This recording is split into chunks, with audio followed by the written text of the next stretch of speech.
Manood kayo mabuti at magkukurap kasi mabilisan lang to. May mga nagtatanong sa akin, paano ko daw ginagawa itong lunch na to?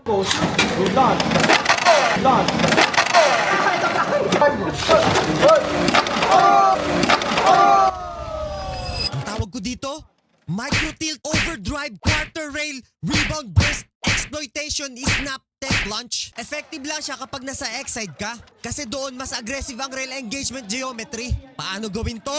Step 1, yung pwesto ng launch mo doon sa ibabaw ng X-side pocket. Step 2, itutok mo yung launch trajectory papunta sa extreme zone. Hindi para ma-extra rim ha, kundi para maset mo yung initial angular vector.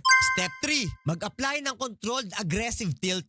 Mga roughly 10 to 15 degree angle lateral deviation sa part ng launcher na to. Huwag sobra kasi pag lumagpas ka sa threshold, magiging vertical lift na yan. Ang goal natin dito ay mag-create ng asymmetrical contact pressure sa unang lapag. Yung RPM mo dapat nasa 12,000 and above.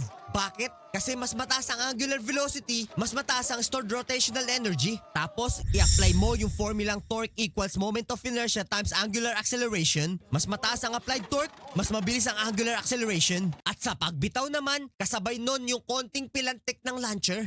Alam mo na yun, yung may konting landi kasi yung slant forward momentum mo mako-convert into lateral shock impulse at doon pumapasok yung burst exploitation. Eto, isa pa sa mga example kung paano ko ginawa ito. Manood kayo mabuti at magkukurap kasi mabilisan lang to. 3, 2, 1, go!